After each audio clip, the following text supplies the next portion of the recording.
जगदंब महाराजांच्या मुखातून शब्द उमटले. हिंदवी स्वराज्याचे संस्थापक छत्रपती शिवाजी महाराज हे त्याग, शक्ती आणि मातृत्वाचे प्रतीक असणाऱ्या भवानी मातेचा धावा करू लागले. एक प्रचंड धुरंधर व्यक्तिमत्व बाळाच्या आगमनाची आतुरतेने वाट पाहत होते. ती नवीन पहाट उदयास आली आणि तो क्षण उजाडला. 14 मे 1657 किल्ले पुरंदरवर धो धो पर्जन्यधारा कोसळत होत्या. पुरंदर नव्या उमेदीने बहरला, शहारला. हिंदवी स्वराज्याच्या छत्रपतींच्या पोटी एक पुत्ररत्न जन्मास आले. गडावर आनंद सोहळे सजले, तोफा गरजल्या, पाळणा हलला, झुलला, पुरंदर हसला. सूर्यासारख्या तेजस्वी दिसणाऱ्या गोऱ्या गोमट्या बाळाचे नामकरण करण्यात आले शंभूराजे, शंभूराजे, अर्थातच स्वराज्य रक्षक संभाजीराजे. नमस्कार. सन्माननीय व्यासपीठ, येथे उपस्थित मान्यवर आणि माझ्या मित्रमैत्रिणींनो, मी चार्वी रवींद्र कुंभार. आज मी या ठिकाणी आपल्या समोर विषय मांडते आहे स्वराज्य रक्षक संभाजी महाराज.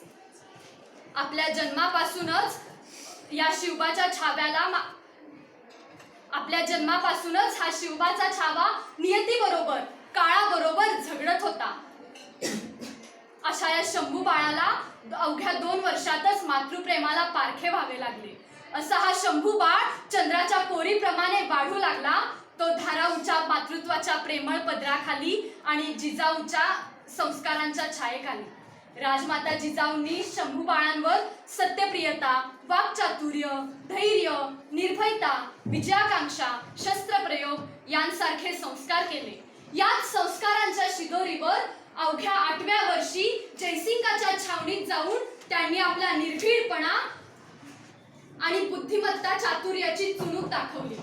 वयाच्या 15व्या वर्षी त्यांनी गुजरात मोहीम यशस्वी केली. छत्रपती संभाजी महाराज भावना आणि कर्तृत्वाचे अजब रसायन, एका हातात तलवार आणि दुसऱ्या हातात लेखणी घेऊन इतिहास लिहिणारा आणि इतिहास घडवणारा एक अलौकिक राजा होता. शिवाजी महाराजांच्या मृत्यूनंतर संभाजी महाराजांनी न थकता सतत 9 वर्ष मोघल, सिद्धी, पोर्तुगीज आणि अंतर्गत शत्रूंविरुद्ध लढा दिला आणि या संभाजी महाराजांच्या पराक्रमाला हतबल होऊन औरंगजेबाने डोक्यावर किमांशनं धारण करण्याची शपथ घेतली. संभाजी महाराज जसे रणांगण गाजवणारे होते, तसेच ते राजनीती व डावपेच यातही निपुण होते.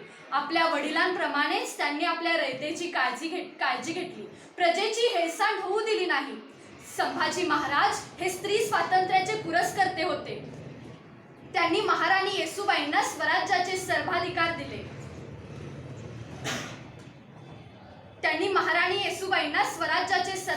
दिले.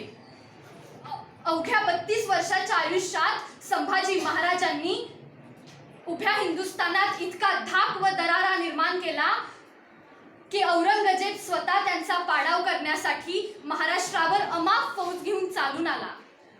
संभाजी महाराजांनी आपल्या कारकिर्दीत 120 युद्धे जिंकली. ते अपराजित राहिले, पण आपल्या स्वकीयांनी टाकलेल्या फितुरीच्या जाळ्यात संभाजी महाराज अडकले. त्यांच्याबरोबर सावलीसारखा असणारा त्यांचा मित्र कवी कलश याला देखील त्यांच्याबरोबर साखळदंडात अडकवण्यात आले. या विषयाच्या समारोपाकडे येताना मी असे म्हणेन की छत्रपती संभाजी महाराजांनी 40 दिवस मृत्यूशी झुंज देत वीरमरण पत्करले. तो जाज्वल्य पराक्रम, ते तेजस्वी डोळे, तो कधीही न झुकणारा बाणेदारपणा, ते स्वराज्य रक्षण, ती प्रतिज्ञा, सारे काही पोरके झाले. संभाजी महाराजांनी इतक्या मोठ्या फौजेशी, इतक्या कमी साधनांनिशी इतके वर्ष झुंज दिली. अशा या संभाजी महाराजांचा इतिहास पाना पानावर सुवर्ण अक्षरांनी कोरला गेला. शृंगार होता संस्कारांचा, अंगार होता हिंदवी स्वराज्याचा. शृंगार होता संस्काराचा, अंगार होता हिंदवी स्वराज्याचा. शत्रूही नतमस्तक होईल जिथे, असा पुत्र होता माझ्या शिवबाचा, असा पुत्र होता माझ्या शिवबाचा. स्वराज्य रक्षक श्री छत्रपती संभाजी महाराज की जय. जय जय. धन्यवाद.